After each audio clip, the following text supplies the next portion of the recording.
September 1942. A German climbing team battles its way to the summit of the highest mountain in Europe. It's a hand-picked team of Nazi Germany's elite mountain troops.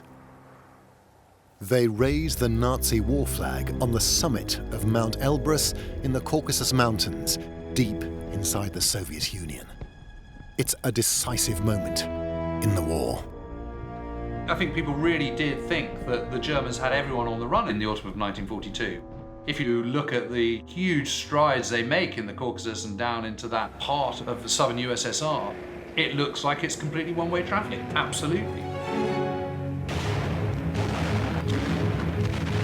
This is the peak of Nazi Germany's power. It controls huge territory and enormous resources. You've got to be aware of the extent of the German Reich by early 1942. It really stretched from Archangel in the north down to the Caucasus in the south. That is a huge landmass that they dominated. But Hitler wants much more. He believes the German people must dominate the globe. No matter how much territory or how many prisoners his army sees, he is never satisfied. The Nazi view of war was that it was essential for the health of the race, of the German race, that they kept on fighting, that they never stopped. It was war without limit and war without end. A nation without war was a feeble, weak nation. Hitler's global war demands an ocean of oil for his enormous numbers of tanks, planes and ships. Just a few hundred kilometers beyond Mount Elbrus lie the vast oil fields of the Caucasus, which he must capture to defeat the Soviet Union and fuel further conquests. But Hitler must move fast. Despite Nazi propaganda, German industry is crippled by shortages of every kind, from steel to rubber. If Hitler can't capture everything that he needs for his war machine, his plans for world domination will fail.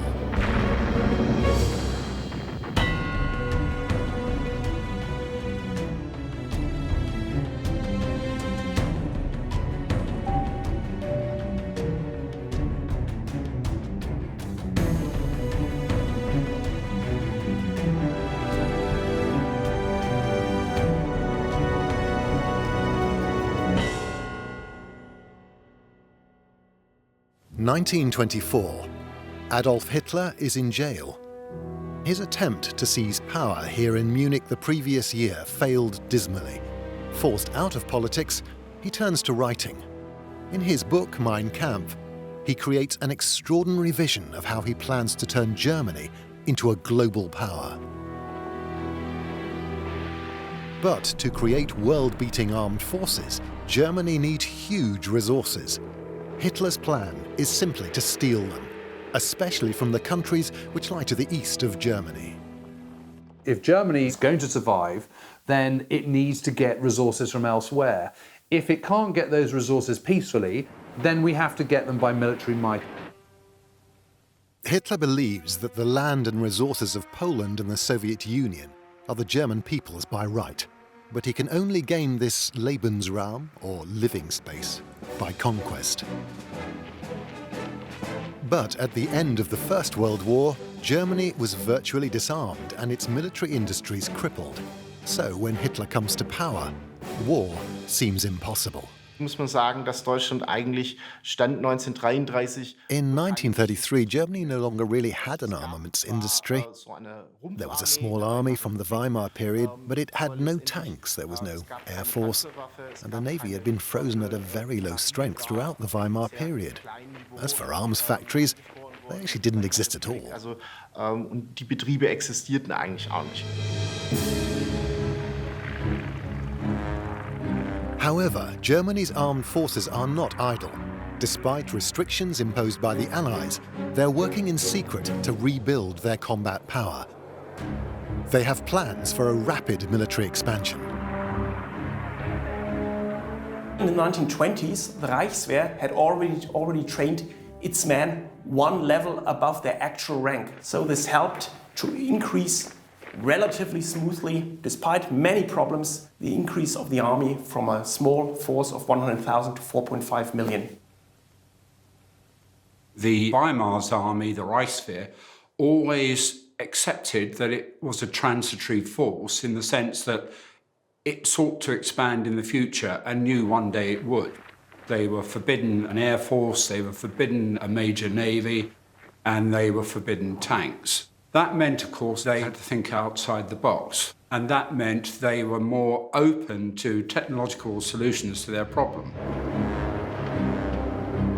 The German military works covertly to create the very latest weapons that get around these restrictions. A fake corporation is set up in Holland to work on new U-boat designs, which are then built for other countries, such as Finland and Turkey. Germany gains valuable intelligence, which it then uses to make its own improved submarines. Another German front company in Switzerland makes advanced machine guns. They will dramatically increase the army's firepower on the battlefield. So, even before Hitler becomes Chancellor of Germany, rearmament has already begun. Hitler does come to power in 1933 by saying, fine, we are going to rearm. But he doesn't do this in a vacuum. The plans are already there. The plans which the military itself has developed are really very far advanced. It's not a matter of imposing rearmament on an unwilling military establishment. It's basically taking the brakes off. One of Hitler's earliest acts is to triple the size of the army. 2 years later, he recreates the German Air Force, the Luftwaffe. He informs the world that Germany is no longer bound by the treaties that limit its military power. The time for secrecy is over. Hitler declares that the German economy will focus all its effort on rearmament. But rearming a nation still recovering from the Great Depression is a huge gamble. Germany has to import most of its raw materials from abroad and has to borrow money to buy them, so its industries are suffering many shortages. Also man muss natürlich bei der Frage As far as equipping the army with modern weapons is concerned, there was simply no manufacturing infrastructure. In 1933, there were no tank manufacturing plants at all, so they had to build these factories first. Das heißt, man musste diese Fabrikanlagen erst errichten. But the rearmament drive is very popular, as it promises millions of new, well-paid jobs. The Ministry of Propaganda and Enlightenment, as it was called, is able to make publicity out of winning the battle for work, getting people back to work. They did get people back to work. We can see that it was done in large measure through deficit financing, but they have something positive to sell. In 1936, Hitler announces a 4-year plan to end Germany's economic dependence by making the country self-sufficient. His first target is to increase steel production. Without it, none of the weapons the Army, Navy and Air Force need will be made. Results seem to come quickly. October 3rd, 1936.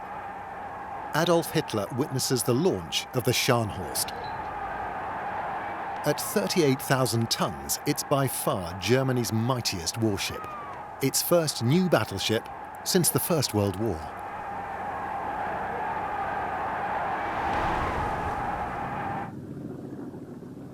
From Hitler's point of view, it's all about size, it's all about scale.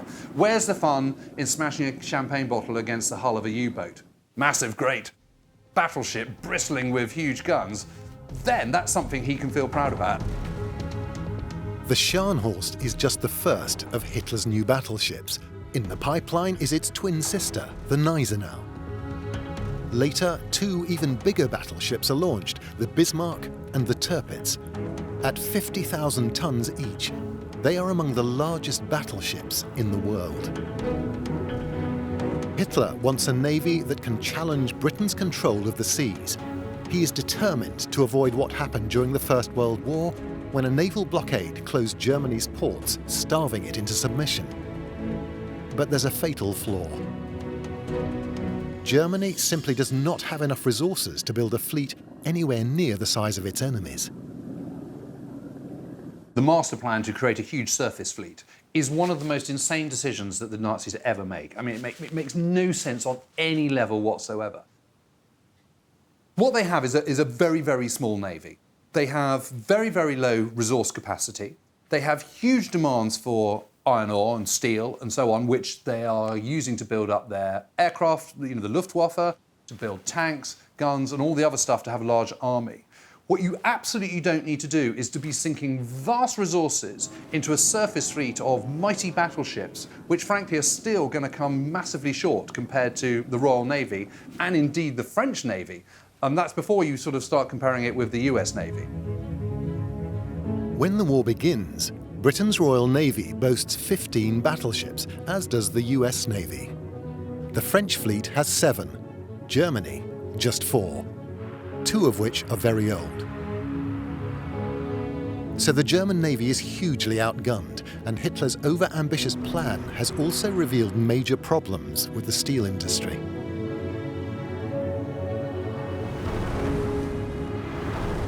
There was a real shortfall, particularly from 1936, in smelting capacity. The demand for steel was just too great to be met, not just for armaments, but also for new infrastructure. New smelting plants are needed to turn ever greater quantities of raw iron ore into steel. But before it can be used to make new weapons, vast quantities of steel are first needed to build the weapon factories. Gerade im Bereich der Heeresrüstung und der Luftwaffe musste erst sehr viel investiert werden. To equip the army and the Luftwaffe, first a great deal had to be done to build factories and provide machinery before weapons could be manufactured. Naturally, the steel industry profited enormously doing this. Building the factories required steel, so they benefited twice over, producing weapons and providing the steel for others to build their own weapons factories. Und letztendlich natürlich zuliefern für andere, die beispielsweise Fabrikanlagen errichten. German steel is famous for its quality, but the iron ore from which it's made is mostly imported from Sweden. To buy it, German manufacturers have to sell some of their steel abroad, limiting supplies to the arms industry at home. It's a vicious circle that Hitler's right-hand man, Hermann Göring, is determined to break. He wants to use Germany's own iron ore, but its quality is poor. Das Grundproblem bestand darin, dass der Eisengehalt zu gering war. The basic problem was that the iron content was minimal, and so it just wasn't worth using. Also, processing it was very labour-intensive, so it was simply inefficient to use this ore. That's why iron ore was imported from Sweden. Schweden importiert. Göring threatens the steel bosses with punishment for industrial sabotage if they don't use German iron ore, despite its low quality. To drive his message home, he builds a huge new processing plant right where the ore is mined in Salzgitter, central Germany, far away from the rest of the steel industry in the Ruhr Valley. The Reichswerk Hermann Göring will grow into the largest company in the world, a vast state-controlled steel conglomerate with 500,000 workers. Industry is being challenged by the Third Reich. You don't want to do what we want you to do, we will set up a company in opposition to you, in competition with you. Das war natürlich nicht im Interesse der Privatindustrie. That obviously was not in the interests of private industry, because it meant that the state had become a competitor. Privately owned firms obstructed this as much as they could, but in the end, the state forced it through and ended up controlling production.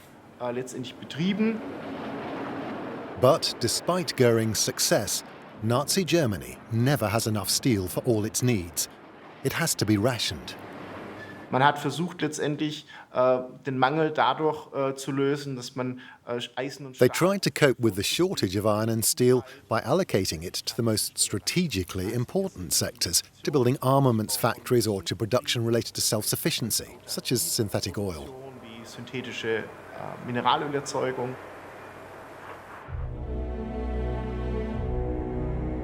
Politz on the Baltic coast.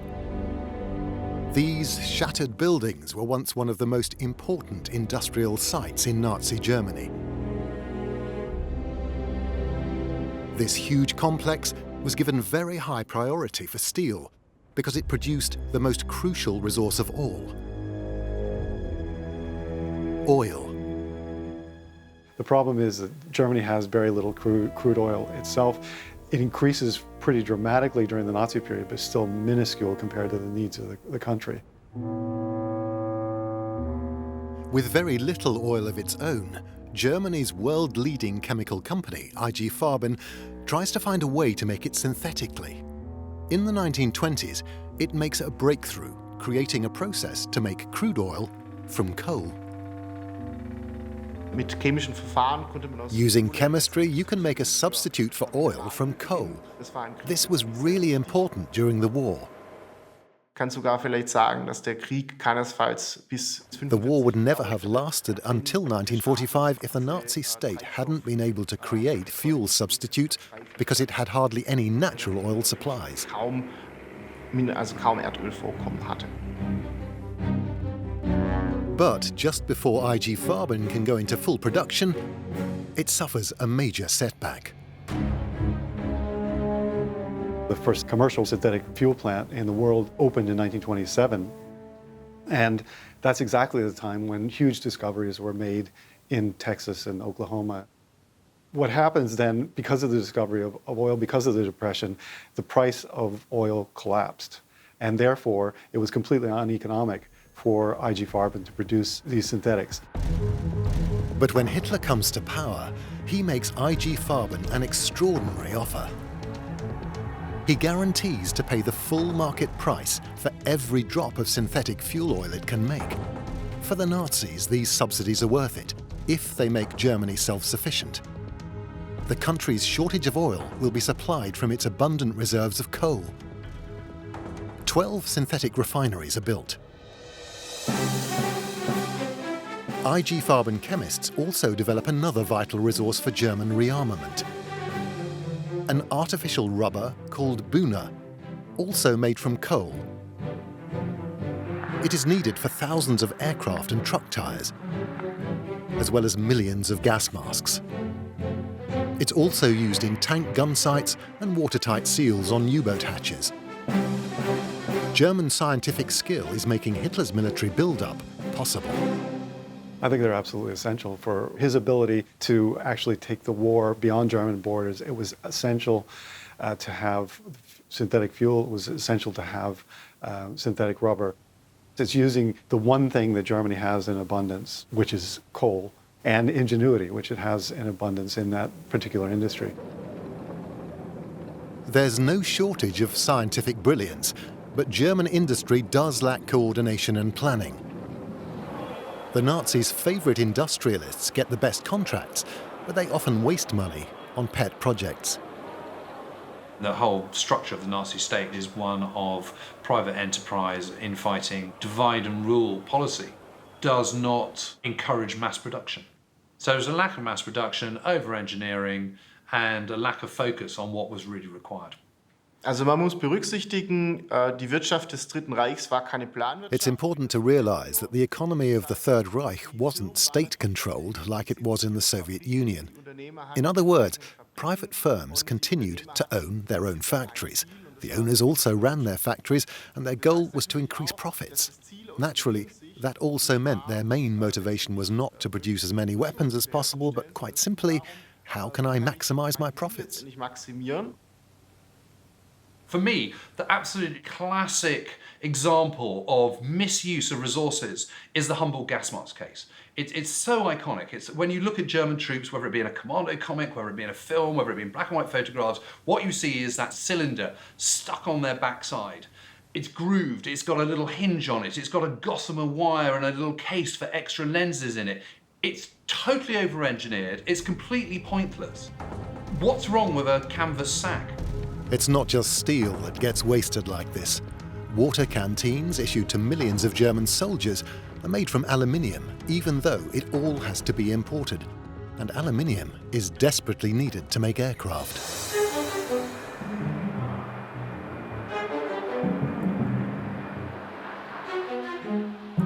When Hitler seizes power in 1933, Germany has no air force. The aircraft industry employs fewer than 4,000 workers who make fewer than 400 aircraft that year, all civilian. To have any chance in a future war, Germany needs to rebuild its air force, and fast. For this vital task, Hitler once again turns to his most senior minister, Hermann Göring. In April 1933, the former First World War fighter ace is put in charge of the new Air Ministry. He oversees massive state investment, turning the aircraft industry into the most important sector of German rearmament. But almost everything has to be created from the ground up. New housing has to be built for the workforce, which grows dramatically to 60,000 in just 2 years. But for German bosses, all this effort is offset by the prospect of huge profits. The way the economy worked in Nazi Germany was it was a capitalist economy with free enterprise, as it were. It wasn't like Soviet Russia where everything's nationalized, but it was directed and controlled, increasingly so, by the Nazi government for political reasons, and then pushing military production. The German aircraft industry, of course, was highly developed, but the problem was it wasn't centralized. It dissipated its energies across all kinds of different models, different parts. It was enormously complicated. German industry in the 1930s in many ways is far behind the US in terms of mass production. The introduction of mass production is very limited in the way we understand it. The automobile industry is mostly craft-based. In Germany at that time, a whole range of different other industries were mostly craft-based. Hier muss natürlich auch berücksichtigt werden, zum Beispiel die Rüstungsindustrie. Man hatte sicher The arms industry is just the same. Compared with the United States, it was certainly still using outdated production methods. In the USA, Henry Ford-style assembly line production had been strongly developed by the 1920s. This kind of mass production was still rare in Germany. Teilweise war letztendlich auch der Anspruch, dass man eher sehr hochwertig. Partially, this was because it was claimed German industry was creating better quality goods, but ultimately, productivity was being neglected. So although it can be said that the armaments industry in Germany had relatively high quality standards, it was not able to produce weapons in large quantities. This was true in the 1930s and, to a large extent, also during the war. Despite these limitations, by 1936, some of Nazi Germany's most iconic aircraft have been designed and built. The Bf 109 fighter, the fast twin-engine Heinkel 111 bomber, and the fearsome Stuka dive bomber.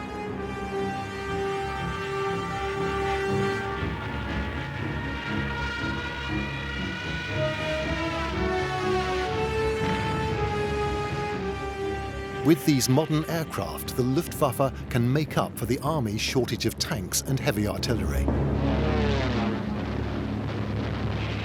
The Luftwaffe is a tactical air force, i.e. in support of the ground troops. That's what it's organically risen up to do, and that's because it's all about the ground forces.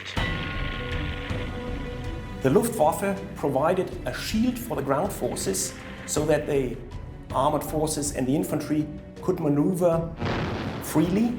It was also used as a fist. So like a flying artillery, the Luftwaffe could support ground troops at crucial points and bring the decision. German airplanes were good, but there weren't enough of them, and there were too many different types, and so therefore it was difficult to replace them. To boost aircraft production, Göring entrusts one of the most important jobs in the Luftwaffe not to an expert, but to an old friend and fellow veteran, Ernst Udet. In those early years of the war, the chief of procurement is a chap called Ernst Udet, who is a wonderful fellow and a brilliant barnstormer, a fantastic First World War fighter race, and by all accounts a jolly good bloke and a great cartoonist, but is all at sea in the Machiavellian world of Nazi politics. He's just completely out of his depth, and that just leads to yet more inefficiency. Udet is convinced that dive bombers are what the Luftwaffe needs more than any other aircraft. He personally intervenes to ensure that the Stuka goes into production, but he fails to realize that aircraft technology is changing rapidly. On August 27, 1939, aviation history is made when the world's first jet aircraft, the Heinkel 178, takes off. Udet gets to see this revolutionary plane for himself at a later demonstration arranged for senior Luftwaffe officials. But he's not impressed. He rejects it in favor of more conventional aircraft. If the Nazis had produced a jet fighter early in the war, it could have given them an unassailable lead in this new technology. It's a vital opportunity missed.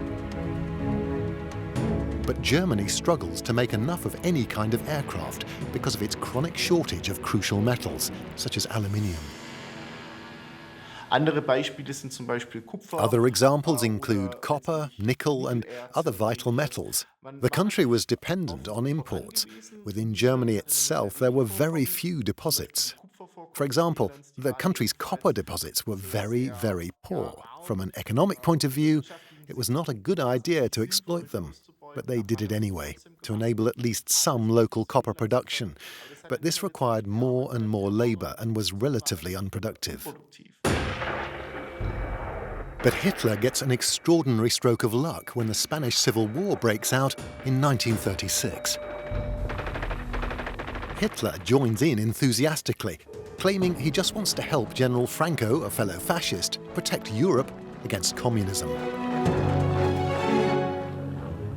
Between 1936 and 1939, the Germans deployed the Legion Condor to the Spanish Civil War. There, they gained experience in modern warfare, particularly with regards to close air support and to armored warfare. And the German army was quick to disseminate this experience, so it became more or less common knowledge within the German armed forces. However, Hitler is not crushing Franco's enemies for free. Germany is paid with huge supplies of iron ore, copper, and other vital metals. To use this windfall, in 1936, Hitler sends troops to reoccupy the Rhineland, home of much of Germany's steel production. It's a flagrant breach of the Versailles Treaty, but Hitler gets away with it. And the peaceful takeover of neighbouring Austria in March 1938 literally adds a mountain of raw materials to the Reich, as well as millions more workers.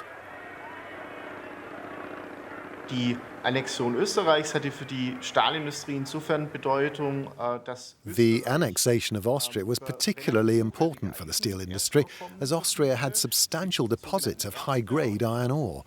There was even an Iron Mountain, so called because it contained so much high-grade ore. man halt zum einen Zugriff auf dieses Erzvorkommen hatte. As well as seizing this, they also took over all the steel production of Austria, which included a whole range of companies which produced and processed steel. Die eben Stahl erzeugt und verarbeitet.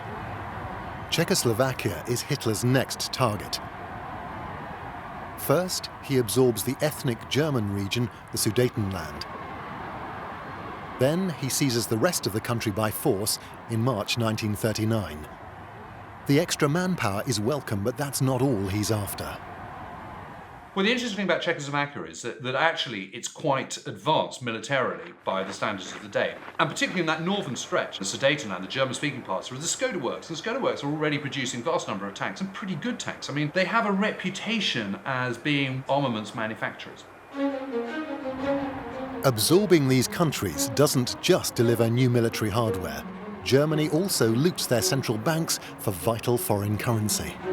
The Germans faced in the mid and late 1930s considerable problems of insufficient foreign exchange, which they're able to solve by taking over the foreign exchange of Austria and then of Czechoslovakia. so that's the way that the problems of limited resources get solved. This asset stripping goes a long way to easing Germany's chronic shortage of resources, but it's still not enough to create armed forces large enough for Hitler's dream of world domination. The amount of resource that Germany had at its disposal, they were certainly able to provide a substantial amount of armament, not to fight the entire world, but certainly, as it turned out, to conquer much of Europe. And also at each stage when they succeed in taking over other territories, they're able to take over resources. Hitler has long argued that the land and resources of the Soviet Union are Germany's by right, but he's not yet ready to fight for them. Instead, Hitler astonishes the world by agreeing a peace pact with the Soviets. In secret, the two countries also agree to divide up Poland and the Baltic states when Germany invades, and the pact also gives Germany vital economic security. The agreement with the Soviet Union is not just something that is short-term in terms of allowing the conquest of Poland. It's also a way of guaranteeing supplies and not having a second front in a war of attrition that Germany doesn't think it can win.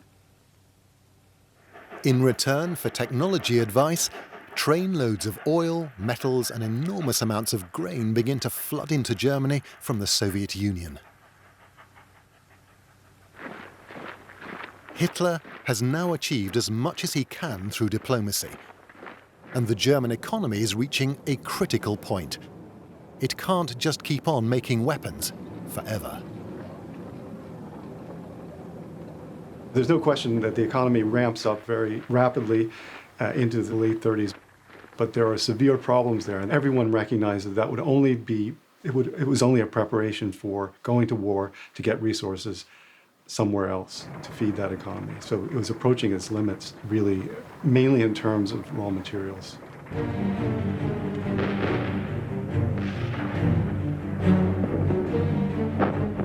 On September the 1st, 1939, Hitler launches the war he has long been planning. German troops smash through Polish border defenses. Bombers pound cities, roads and railways. In just 36 days, it's all over. Poland has been crushed.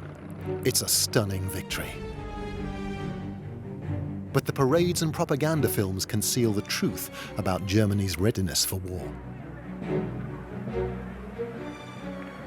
You could be forgiven for thinking that the Polish campaign, for example, was conducted purely by mechanized forces, because most of the footage is of motorized tank units. But even so, the main bulk of the German army was still foot-borne, and its artillery was horse-drawn, but you do not get a terrific amount of that on the newsreels. France and Britain support Poland and declare war on Germany. Flushed with victory, Hitler wants to attack the Allies immediately, but his generals say this is impossible. The armed forces were not fully equipped when war began in 1939 or during the rest of the war, so inevitably the problem got worse. General Georg Thomas is head of the Army's Economy and Armament Office. In a detailed report, he makes it clear that the army is short of everything from ammunition to fully trained troops. It needs time to rebuild its strength after the losses in Poland before taking on France and Britain. Hitler reluctantly postpones the attack until the following year. But when the time comes, his first move is not against France, but Norway. He's keen to secure Germany's supplies of high-quality iron ore. The majority of good quality iron ore came from Scandinavia, especially Sweden, in the 1920s and 1930s, and ultimately right up to 1944. However, the ore was often shipped through Norway, so Norway and Sweden had a special strategic importance for Germany. In winter, when Swedish ports are blocked by ice, iron ore has to travel by rail to the Norwegian port of Narvik before being shipped to Germany. To secure this economic lifeline, Hitler launches a surprise invasion in April 1940. Narvik is the scene of bitter land and sea battles before falling into German hands. They secure the rest of Norway in just 2 months.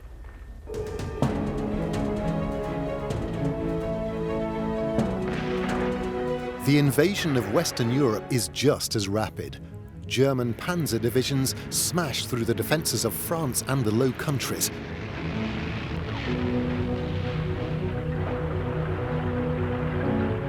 The British Army is forced back to the coast and retreats across the Channel. In 6 weeks, France surrenders. It's a lightning victory. But once again, the propaganda images of German mechanized might represent just a fraction of Hitler's armies.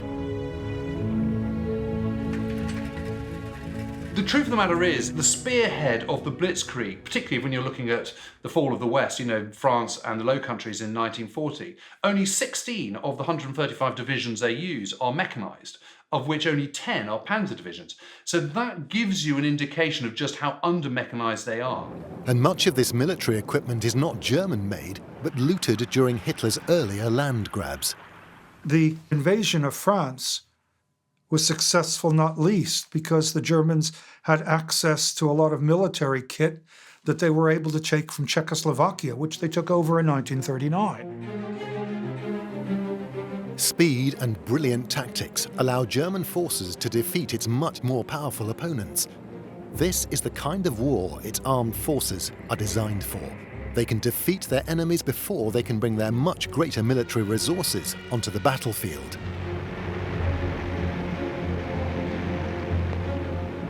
But the first signs that Hitler's war machine is running out of steam appear in the skies over southern Britain. Aircraft production has always been its biggest problem. In the Battle of Britain, for example, it's not a shortage of pilots, it's a shortage of planes that undoes them. I mean, you simply cannot have a situation where, at the absolute height of the battle, you've got some squadrons that simply don't have any flyable planes on a given day. I mean, it's absolutely ridiculous. And at the height of the Battle of Britain, in July, the best figures that the Germans are able to do is 50% of what the British are producing in terms of single-engine fighters. It's no wonder they lose. The Nazis now dominate Europe, although Britain remains undefeated. But Hitler isn't concerned. He knows how to get all the resources he needs. He plans to seize them from the Soviet Union.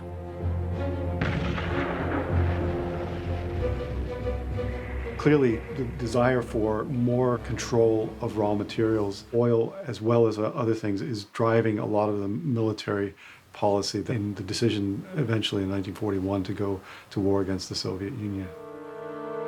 Everyone knows invading Russia is an enormous risk, but the generals who were so doubtful about Germany taking on Britain and France are now all in favor of continuing the war.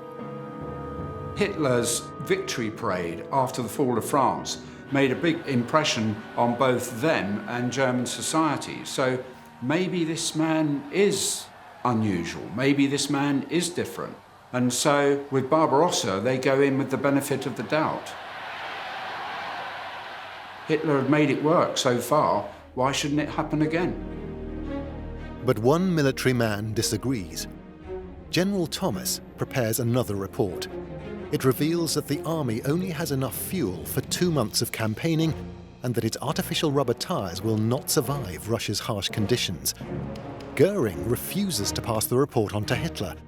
He tells Thomas that with all the loot they're taking from the West, they cannot fail. Thomas is one of the few in the army that really is thinking in those terms. He is thinking very deeply about it and thinking, as it turns out, correctly about what the limits were of the German economy and the relation to military capability. On June 22nd, 1941, Operation Barbarossa, the invasion of the Soviet Union, begins. 3 million German soldiers in 3 vast armies storm towards Leningrad, Moscow and Kiev. These cities, Hitler believes, are the key centers of communism. At first, the invasion is a stunning success. The German army kills and captures hundreds of thousands of Soviet soldiers and seizes vast territories. The army believes the capital, Moscow, should be the main target. But after just 2 months, Hitler suddenly orders all efforts to be directed south to Kiev and the Ukraine. When his baffled generals complain, he tells them they know nothing of the economic aspects of war. Hitler may have accused the generals of not understanding economics, but he didn't understand economics very well either. And basically, what you're describing is not so much an economic view of the world or an understanding of the world. It's really the raw materials, the goods, the power that comes through that, both in terms of consumption and in terms of projection of power militarily. That is what Hitler is after. Hitler wants to capture the huge coal fields around the city of Kharkov. The war is depleting Germany's previously plentiful supplies of coal, and it's the railways, the Reichsbahn, which are suffering. You have to remember that the glue that is holding the entire German war effort together in terms of mobility is not the Air Force or indeed panzers, it is the Reichsbahn. And the reason the Reichsbahn plays such a crucial role is because it doesn't use oil. Steam trains operate with coal, which is one resource that the Germans do have something of. The Ukrainian coal fields are captured, but Hitler's diversion has used up much vital oil. Other shortages reveal that the German military is not prepared for such a massive operation. The advance grinds to a halt, even before the winter snows arrive. There's a long list of the reasons why Operation Barbarossa failed. For example, it will look lack of logistics, lack of resources, lack of reserves, stiff Soviet resistance, the constant shift of operational aims, so be it Moscow, be it Kiev, or be it St. Petersburg. But there was certainly one factor which did not play a role for the German failure: the onset of the winter. When the winter started in 1941, Operation Barbarossa had already failed. It's the Nazis' first serious setback. Over 180,000 German troops are killed.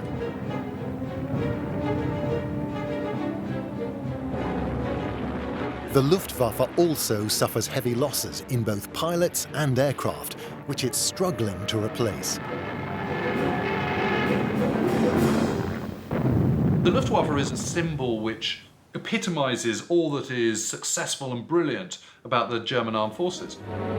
Unsere Jagd- und Zerstörerverbände unmittelbar vor dem Start. And yet it is in terminal decline by summer of 1941. It's been involved in every single campaign that the Germans have been fighting. It has been flying non-stop. It is massively overstretched, and no service suffers more from fighting on multiple fronts. And they still haven't recovered their numbers from the end of the Battle of Britain. So it's no wonder they're on the back foot, and they simply cannot deliver what Hitler wants them to deliver. But their Soviet opponents are also suffering terrible casualties, and their economy is also massively damaged. The losses the Russians suffered in 1941 are absolutely enormous, and they're also busy moving their factories to the Urals and also regathering their strength. So the German war effort is pretty full on, and there is no question that the German army in the spring of 1942 is still an incredibly impressive one. Hitler decides to risk everything on another colossal offensive. This time, he aims for the Soviet oil fields of the Caucasus in a final attempt to grasp the resources he still desperately needs. It was a very important objective, and it clearly was an indication that the synthetic industry is not able to supply everything that Germany needs. Germany's synthetic fuel plants have been at maximum capacity since the beginning of the war, but they can only supply a quarter of the country's total consumption. The Allies have far more oil, than the Nazis. To put this in some perspective, the most the Germans ever use in terms of fuel is 5.5 million gallons in 1944. Now, British domestic use alone is 22 million gallons in 1944. That's not including Britain's war effort usage. So that puts it in some kind of, so basically Britain domestically alone is using 4 times more oil than Germany is for its entirety in 1 year. Capturing the extraordinarily productive oil fields around Baku in the southern Caucasus would make a huge difference to Germany. They supply 85% of the Soviet Union's oil. In great secrecy, tank divisions are sent south to provide the armoured fist for the attack. Its code name is Fall Blau, Case Blue. The operation begins on June 28, 1942. Stalin is so convinced that the next German attack will be against Moscow, the Red Army is taken completely by surprise. The first few weeks of the offensive go well. 1 million German soldiers, 2,000 tanks and 1,600 aircraft advance as Soviet forces fall back. But then Hitler makes a disastrous decision. There is no doubt that the move to the south to secure the oil supplies in the Caucasus was the correct move. But where it went wrong, of course, was that with the initial success of Operation Blau, the Soviets, for the first time, retreating rather than fighting to the death, Hitler thought that as a consequence, his belief in the innate superiority of the German army was triumphing over the Soviet Untermensch, and that therefore he didn't have to wait until he'd captured Stalingrad before moving on to the Caucasus. He could do both at once. Hitler's plan starts to break down almost immediately. The Germans simply don't have enough fuel to keep their enormous forces moving. The Luftwaffe has to fly in supplies to stranded tank columns.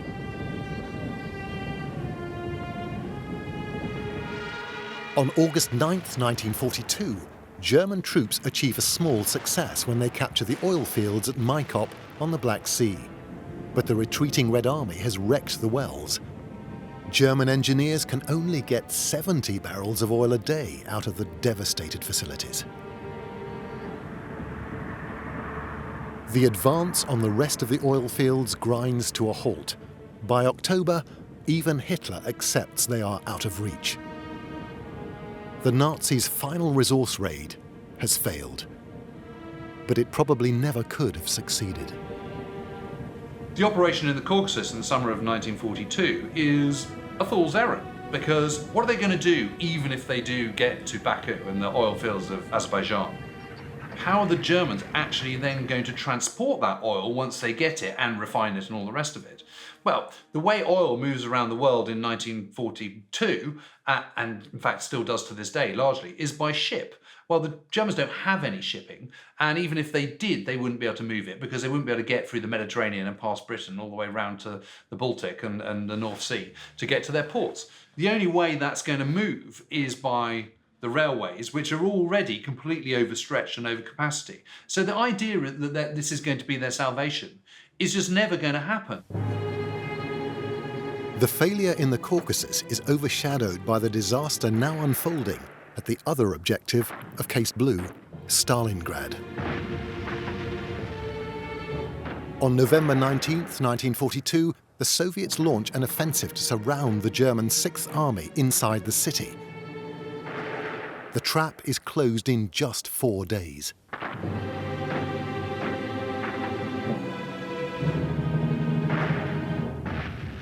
Attempts to relieve the Sixth Army fail. The demoralized and starving Germans make no attempt to break out. After a 2-month siege, the last of the defenders surrender.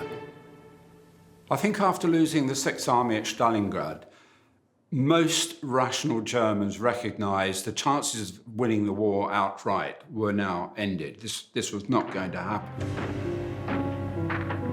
Many people believe that the German defeat at Stalingrad is what ended Hitler's dreams of world domination. But his failure to capture the oil fields south of the city was an even more serious blow. Yet even if he succeeded, Hitler's belief that Germany could loot its way to victory by seizing the resources it lacked was fatally flawed. The problem is they're like kids in a sweet shop, and they just clear it all out and ship it back to Germany, all the resources, fuel reserves and coal reserves of France, for example, and then it's used, and then it's spent, and then there's no more. The lure of more and more resources draws Hitler into invading ever greater territory, making more and more enemies. It's a recipe for eternal war, a war Germany cannot possibly win. But that's not how Hitler sees it. For Hitler, the world is a black and white place with no grey area whatsoever. It's the 1,000-year Reich or it's Armageddon, and we're all in it together. And either the German people are man enough to be able to take on their enemies and win, or they're all going down, in which case they deserve what they get. That is his worldview. That's how he sees it. The Nazi view of war was that it was essential for the health of the race, of the German race, that they kept on fighting, that they never stopped. It was war without limit and war without end. Without enough critical resources, steel, rubber, aluminium, coal, and especially oil, Germany's fate is sealed. Even though its factories continue to hum, they are building planes that will never fly and tanks that will never run, because there will never be enough fuel for their engines. Hitler's dream of world domination is over.